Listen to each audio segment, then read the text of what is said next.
The moment the school called my mother told them I'm not her babysitter, tell Ava to figure it out, and hung up. 2 hours later, I found my 7-year-old daughter shivering on the concrete steps, whispering that her fingers hurt. What no one saw was the way something inside me cracked, not loudly but cleanly, like ice under a boot.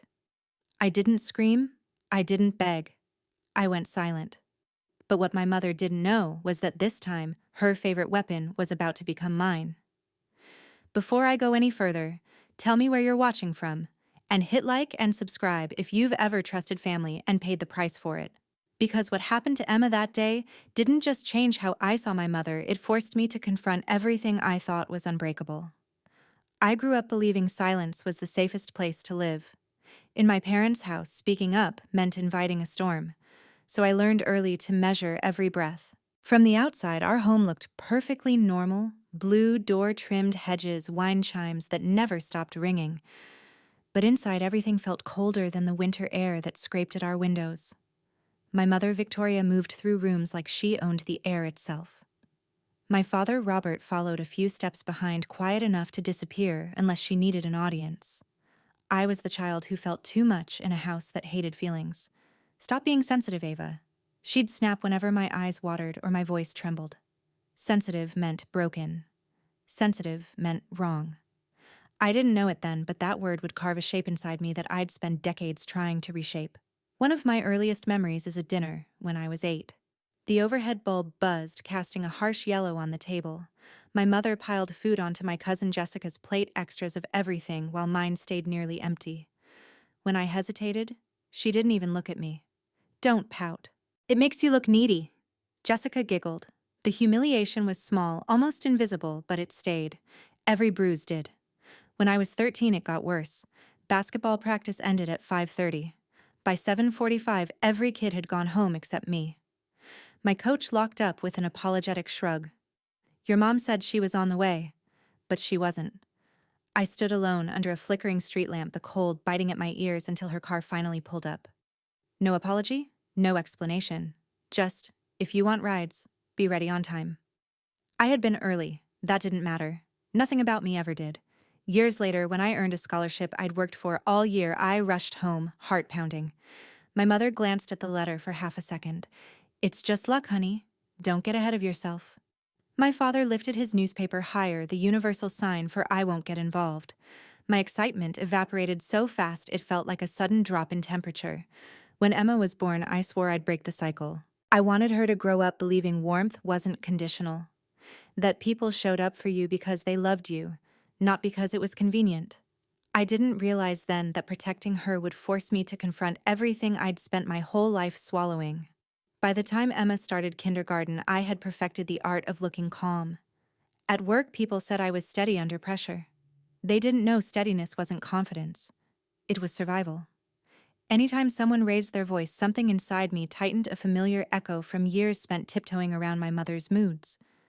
I didn't know it then, but that tension would become the very thing I had to unlearn to protect my daughter. Emma, though, was made of pure light. She greeted every cashier like they were old friends, told long stories to anyone who would listen, and asked questions that made strangers laugh. Watching her move through the world so unafraid was like witnessing a language I never got to speak. But my parents never knew what to do with softness. During one Thanksgiving, Emma proudly handed Victoria a hand-drawn turkey covered in glitter. Victoria didn't even look up from her phone. "Cute," she said flatly. "Put it on the counter." I saw Emma's little smile falter just a flicker. A tiny shadow passing over her face. It was the same shadow I'd carried my entire childhood. I tucked that moment away, but it stayed. One afternoon, while folding laundry, I overheard Emma playing with her dolls. One doll cried, "I'm scared," and the other answered coldly, "Stop being sensitive." My whole body froze. That wasn't Emma's voice. That was Victoria's. My daughter had absorbed a tone I'd spent years trying to forget. A warning sign. A flashing red light. But I still kept the peace. We went to Sunday dinners, sat at their cold dining table, pretended nothing was wrong. I hoped naively that becoming a grandmother would soften my mother the way motherhood softened me. But the more I tried to stitch us together, the more the seams pulled apart. One evening, during a rare quiet moment, my father pulled me aside, His voice was low, almost apologetic. She just likes things done her way, Ava. Don't take it personally. But everything she did was personal. Everything she said left a mark. Looking back, the signs were there: years of swallowed words, quiet endurance, tiny fractures spreading under the surface. I thought I was keeping the peace. What I was really doing was preparing for the moment the whole structure would collapse, the day Emma sat on frozen concrete, calling for a grandmother who never came. The day Emma was left outside her school, everything in my life shifted quietly but permanently. I sped through icy roads, hands trembling on the wheel, praying the school had exaggerated. They hadn't. Emma sat on the concrete steps, knees pulled to her chest, her breath fogging the air. When she saw me, she didn't run into my arms. She whispered, "Mom." I couldn't feel my fingers. Inside the car, she told me the part the school hadn't. "They called Grandma," she answered. "She said she couldn't come. Not busy. Not unreachable," she answered. A coldness I recognized from childhood rose in my throat, sharp, metallic. I didn't yell or cry. I just stared at my reflection in the windshield, realizing something I'd been too scared to admit: my mother had never changed. I'd only built nicer excuses for her. That night, Emma fell asleep on the couch under her star blanket. I sat beside her, running my fingers through her hair, feeling the weight of my mother's choice settle into my bones. My phone buzzed once, twice, then nonstop. I didn't check it. The next morning, the campaign began. Voicemail #1 Aunt Linda, cheerful to the point of fakery. "Honey, your mom is confused why you're upset. She didn't mean anything by it." Voicemail #2 A neighbor of theirs. "Your mom's been trying to reach you. She's worried sick." Worried sick. Not about Emma. About herself. Then at noon, a mistake happened, one that cracked the entire story open. The school accidentally forwarded an internal pickup log. At the bottom, a line in plain text: emergency contact, #2. Victoria Thompson answered, declined pickup. Declined. There it was. The truth without decoration. I leaned against the counter, my throat tightening. This wasn't a misunderstanding. It wasn't a bad moment. It was a choice so effortless, so familiar, it felt like watching my childhood replay in real time. That evening, Jessica called with her sugary faux compassion. "Look, Ava, I know you're overwhelmed. Grandma's older now. Maybe just apologize. Keep the peace." There it was again. The phrase that raised me, weaponized, polished, passed down like unwanted inheritance. "I'm not apologizing," I said. Jessica laughed lightly, the kind of laugh that says she's already decided you're unstable. "Don't be dramatic." I hung up mid-breath. My heart hammered, but not from fear, from clarity, the kind that arrives only after you finally stop bending. 2 days later, the grocery store confrontation happened. I turned into the baking aisle, and there she was. My mother. Perfectly composed, even in sweats. "Ava," she said, sharp as snapped glass. Emma didn't move toward her, didn't smile. She simply asked me whether she could choose rainbow sprinkles instead of plain ones. Victoria crouched. "Come here, sweetheart." Emma stayed still. A crack ran across Victoria's face, micro-thin but unmistakable. "What are you doing here?" she asked, as if I'd intruded on her territory. "We're going to Laura's." Something about that name froze her. Laura, the one person who'd shown Emma consistency without conditions. "Well, I could come along," she said quickly. "I haven't seen her in weeks." "No," I said. "You're not invited."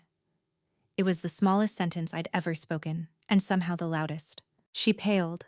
For the first time in my life, I watched my mother look powerless, and I didn't fill the silence for her. That night, 4 voicemails waited.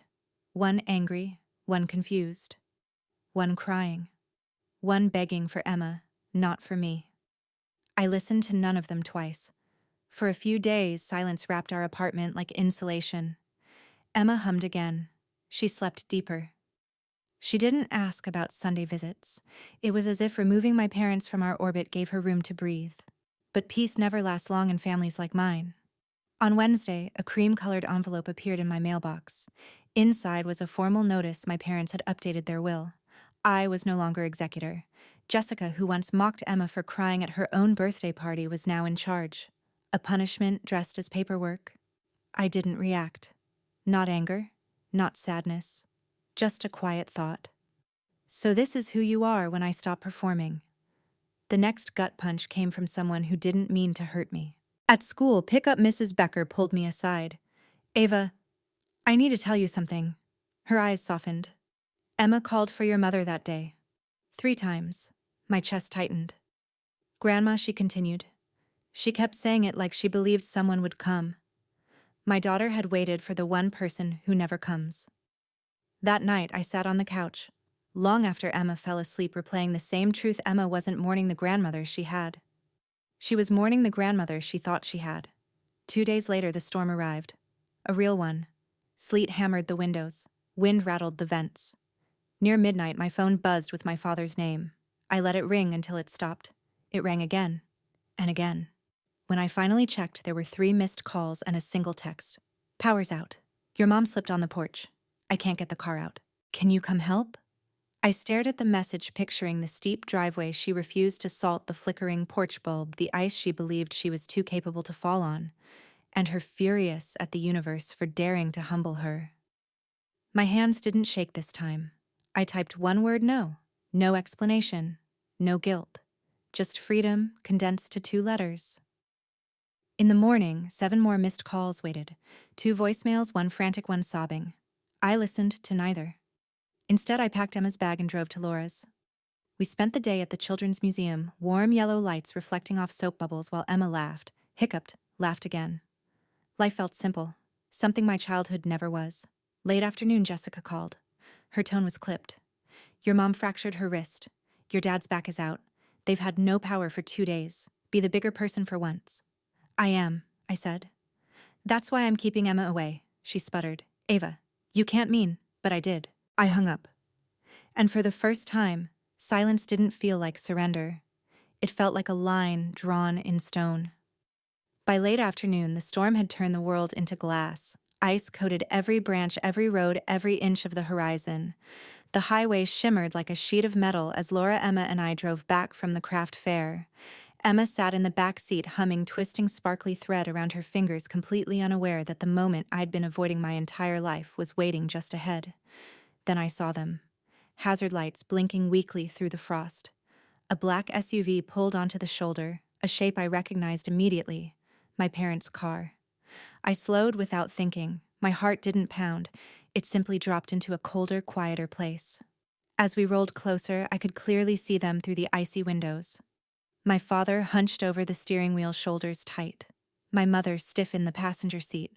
Her wrist wrapped, her jaw clenched against pain or pride. With Victoria, it was the same thing. Then she turned, and her eyes met mine. The world didn't freeze. It sharpened. The storm thrashed against the car wind, howling like it wanted to tear the sky open, but all I could hear was my breath, slow, steady, controlled. Her expression flickered in real-time confusion, disbelief, fear. Not fear of dying, fear of finally losing control. I felt Laura shift beside me. "Ava," she said softly, careful, like she already knew what I was deciding. But my decision wasn't happening in the present. It was happening across years. 13-year-old me standing outside a locked gym in the dark. 17-year-old me, scholarship letter dismissed as luck. 27-year-old me, shrinking myself at every holiday table. And Emma, whispering I called for her mom. I called 3 times. Pain doesn't always explode. Sometimes it crystallizes. I eased my foot off the brake. For half a second, my hand drifted toward the turn signal, a reflex older than my adulthood. The part of me trained to fix, to absorb, to rescue. But reflex isn't truth. I let my hand fall back to the wheel, and I pressed the gas. Not hard. Not dramatic. Just enough to keep going. Victoria's face folded, barely a micro-collapse, but enough to see the mask slip. Robert lifted a hand, half wave, half plea. He looked small. They both did. And for the first time, I wasn't the one abandoned. I was the one leaving. As their hazard lights faded in the rearview mirror, something in me settled, a quiet, solid certainty. The kind you feel when you finally stop carrying a weight that was never yours. In the back seat, Emma giggled at the bracelet she'd just made. Life didn't pause for pain. It never did. Laura exhaled slowly. "Are you okay?" "Yes." The word came easily, and a small cold smile pulled at my mouth, not bitterness, but clarity. "This," I said, my voice steady, "is where everything changes." By morning, the storm had quieted, but my phone hadn't. 7 missed calls from my father.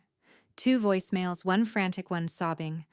A text from Jessica demanding to know how I could abandon family on the side of the road.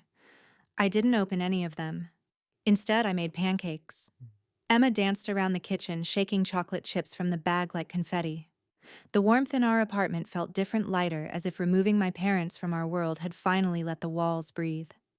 Later, Laura took Emma to the museum, giving me an hour alone. I sat on the same couch where Emma had slept the night she came home cold from school. My laptop sat on the coffee table. I should have ignored it. Instead, I opened it. Mrs. Becker had emailed a link. If you ever want to see what happened, she'd whispered this might help. The footage was grainy, blue-tinted, and devastating. Emma sat on the concrete bench, feet barely touching the ground. She pressed her hands into her sleeves, shivering. Then she looked toward the parking lot, hopeful, trusting, and whispered, "Grandma." She waited a moment, whispered it again, then a third time. Each repetition punched through me with a force I wasn't prepared for. Not because Victoria didn't show up, I already knew that, but because Emma still believed she would. The last part of my daughter that still saw the world the way I once did. People who love you will come for you. And my mother didn't. I closed the laptop and sat very still. What settled in me wasn't anger. It was something steadier, something certain. Protecting Emma mattered more than repairing an image of a family that had never been real. So I picked up my phone. For the first time in weeks, I typed a message to my parents. No apology, no softness, just boundaries. If you want to see Emma next weekend, we'll meet at the park. 1 hour. Public place. No surprises. I hit send. 3 minutes later, Victoria replied, "Yes." But this time, her yes wasn't power. It was permission I chose to give and could choose to take away again. If you've ever felt like the outsider in your own family, you know, this wasn't revenge. It was survival. Choosing boundaries over guilt. Choosing my daughter over the people who taught me to stay quiet.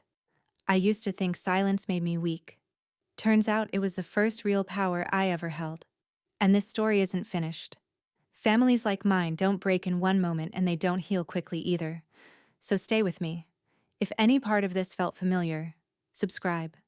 There are more truths, more storms, and more endings still coming.